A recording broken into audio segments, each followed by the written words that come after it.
Він прямо на вас. Охренеть!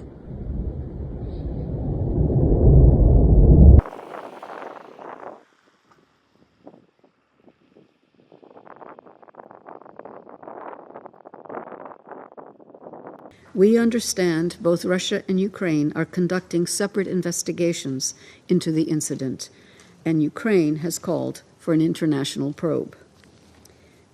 The United Nations is not in a position to verify these reports or the circumstances of the crash.